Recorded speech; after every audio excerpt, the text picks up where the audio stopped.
Muito bem, estamos de volta com o Boa Noite Rio Branco, aqui na sua TV Rio Branco, Canal 8, SBT, nesta bela noite de terça-feira, 16 de dezembro de 2018. Quase sai 17, né? O costume, né? 2018. Nós temos aqui o apoio da Purifique Acre, melhor da água alcalina para você. A verdadeira água mineralizada, purificada e magnetizada. A Purifique Acre está no Acre há 6 anos.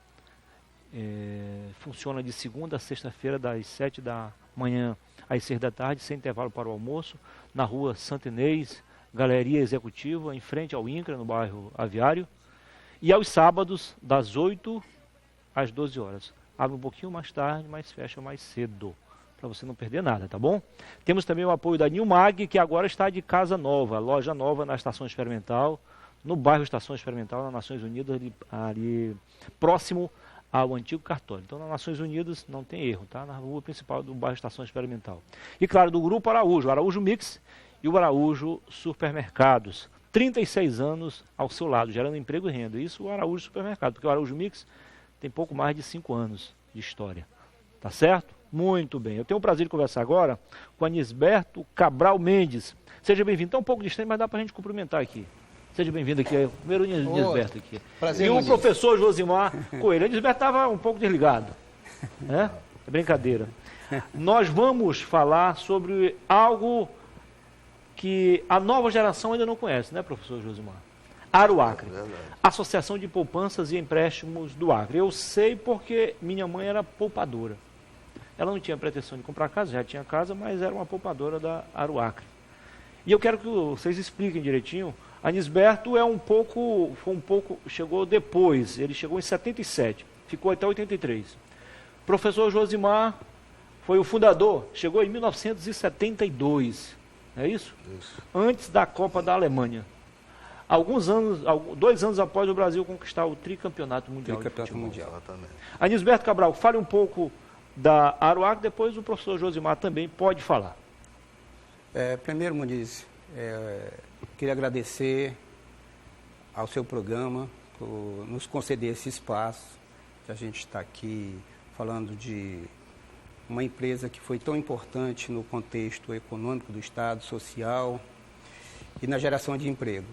Agradecer também a direção da TV Rio Branco por nos conceder esse espaço e agradecer especialmente a você que está em casa, que nos assiste no momento, e aqui vai nosso boa noite especial.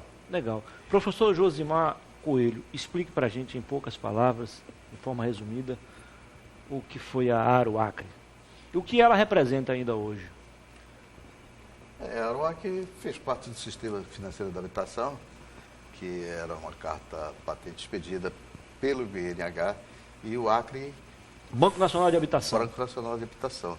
A Aruacre recebeu a última carta patente de número 36, que foi expedida pelo Banco Nacional de Habitação.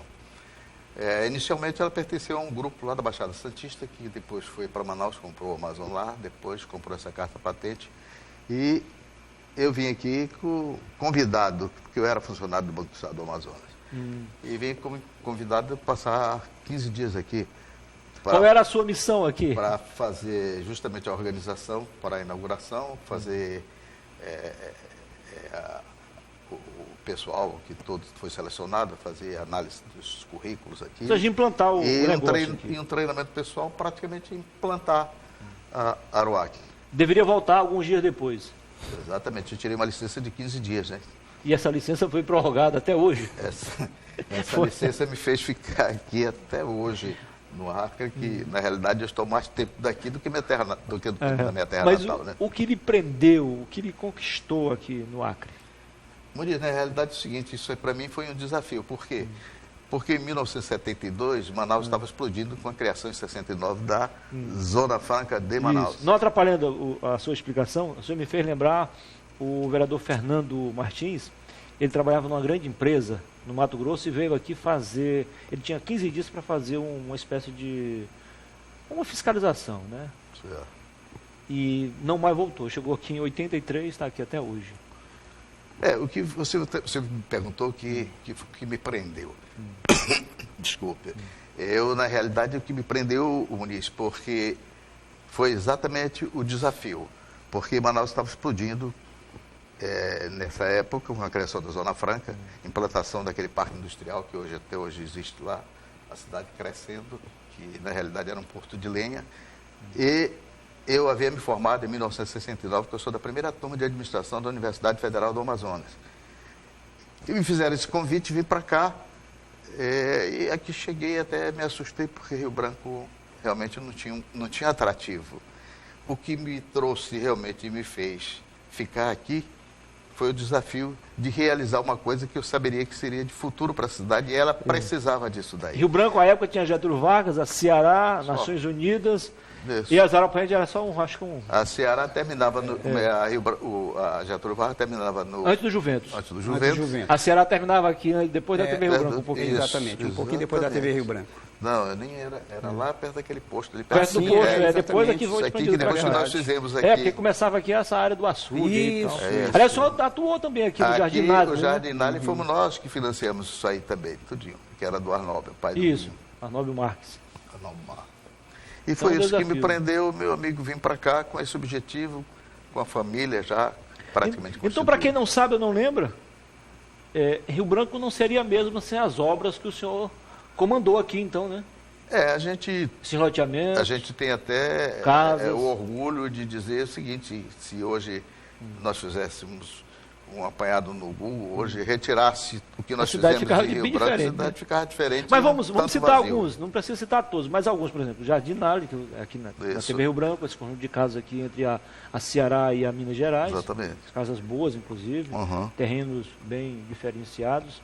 Conjunto Habitats, onde eu moro hoje. O que mais? Tropical 1, 2 e 3. Casa Nova. São Francisco, Casa Nova, Procon, Solar.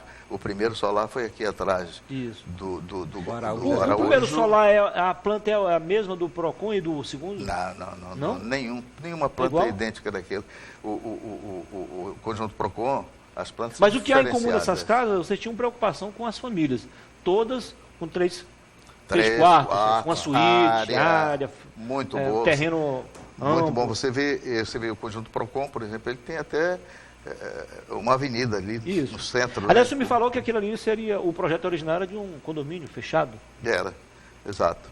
Mas aí depois resolveram abrir. Depois resolvemos abrir ali, porque ali ainda era longe para nós vendermos aquilo, ali foi uma certa dificuldade, porque era muito distante. Hoje você consulta um morador do conjunto Procon, se ele quer vender, até alugar, você encontra dificuldade. Não, você tem razão, porque a época, então, quem ia para Porto Arco não passava por ali, passava por dentro do quarto bis. Exatamente. Quando abriram ali a avenida, aí o pessoal começou a perceber uma cidade diferente, mas era distante.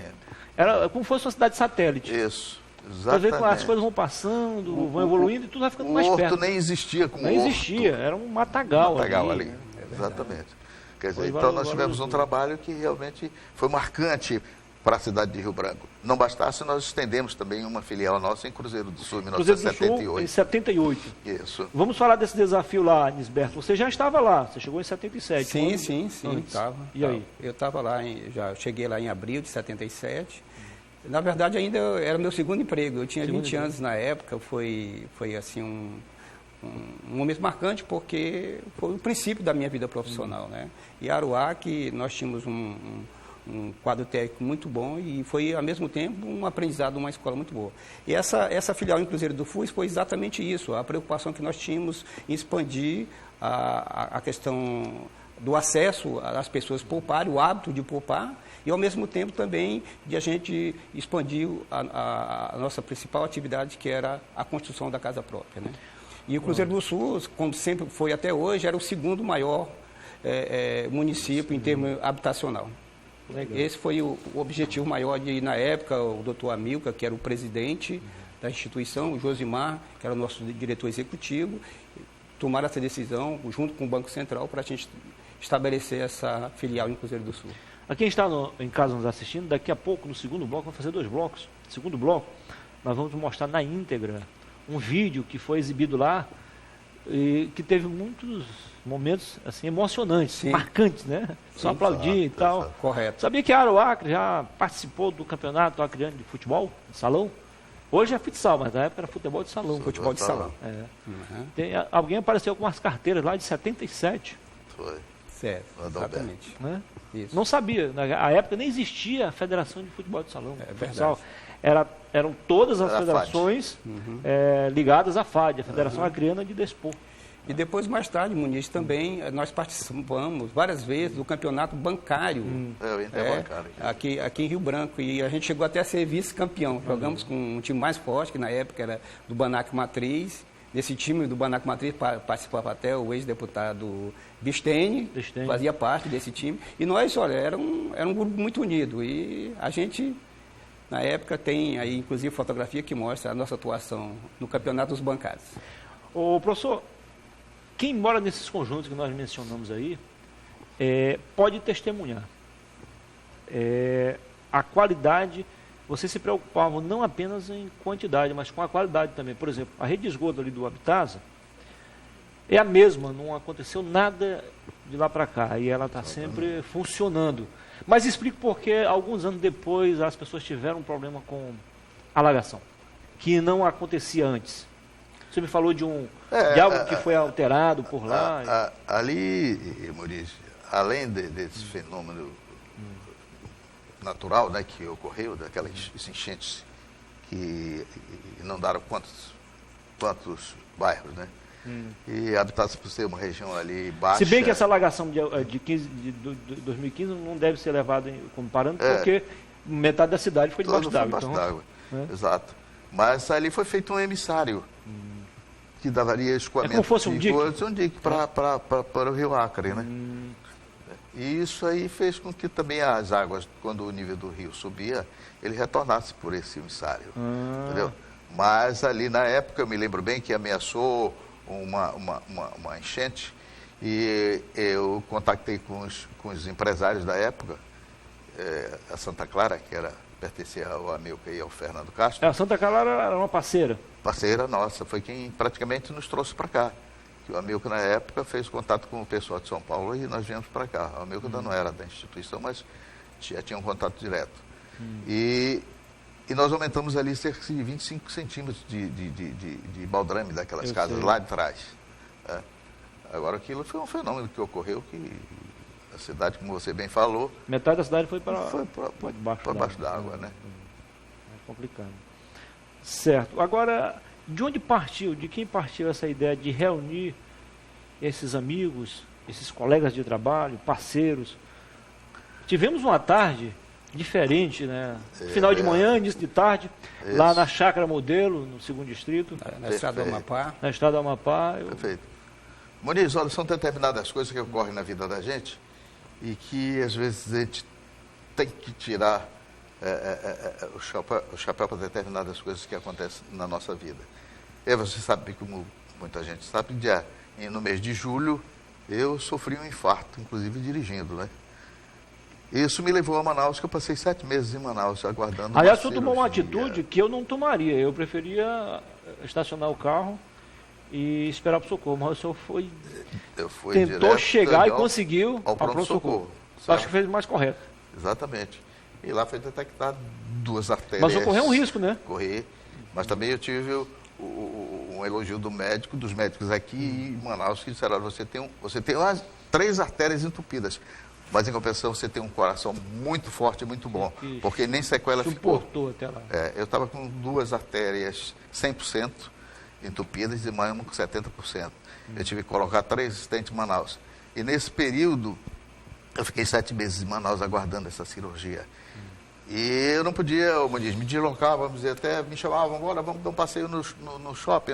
Eu não andava 30 metros, que eu me cansava. Então eu resolvi, como meu irmão cedeu um apartamento para mim, eu fiquei no apartamento. O senhor ficou quanto tempo lá? Eu fiquei 7 meses, ano passado, né? E nesse período eu fiz 2 coisas importantes que foi na minha vida. Ler bastante e fazer uma reflexão sobre a minha vida. E Deus me encaminha tudo. Um garoto que trabalhou comigo, chamado Francino Caetano da Silva. Há 30 anos eu não vi esse garoto. Foi garoto. Telefonou para minha filha. Agora não é mais tão garoto Não, assim. é um cidadão agora. Ligou para minha filha aqui pela internet, localizou minha filha, não sei porquê, ele Aí não ficou sabia de preocupado ao nada. saber da notícia. Ficou preocupado. Primeiro porque faria 30 anos que ele não falava comigo. Falou com minha filha em seguida me ligou para Manaus. Papai, me ligou um cidadão aqui e rasgou tanta seda para o senhor. Há tempos que ele não via, ele que se considerava seu segundo pai. E perguntei qual é o nome dele. Pai, eu me esqueci assim, mas parece Francisco, né? Aí ela falou que ele tinha trabalhado Francisco comigo. tinha alguns. Eu digo, mas escuta, não é Francino? É, pai, é esse então, mesmo, é Francino. E ele disse que vai entrar em contato com o senhor. Dito e feito, 5 dias depois o Francino me liga. Solis, eu soube tudinho, conversei bastante com sua filha e tal. Eu vou fazer uma visita para o senhor em Manaus. Eu digo, rapaz, aqui em Manaus você vem me visitar, deixa eu fazer a cirurgia, que se eu sair de lá vivo, a gente começa em Rio Branco, você vai para Rio Branco. Não, eu vou aí e tal. Uma semana depois ele estava me telefonando já do hotel lá em Manaus. São coisas que até, de certa forma, incomodam, né? Porque nesse momento, mas nos deixa assim, orgulhosos, né? Ele estava no hotel, fui visitá-lo no hotel. Nós encontramos, foi uma festa de emoção, de abraço e tal. Eu digo, rapaz, Francino, como é que você algo que não tem preço isso. Né? É coisa de Deus, por que o Francino teria que aparecer naquela época? Se eu não tinha contato com ele há 30 anos. Aí o Francino sugeriu isso aí, que olha, pô, eu sinto tanta falta de a gente não se encontrar, aquele pessoal. Foi uma escola, porque eu dirigi, Muniz, eu dirigi garotos. A idade média do pessoal ali era 20, 22 anos, né? É menos, 18 a 20 anos. É isso. Era uma garotada. O senhor me fez lembrar uma frase, cujo autor não lembro, também não faz muita diferença. O importante é o sentido dela. Que nos momentos de alegria, de abundância, os amigos nos conhecem, né?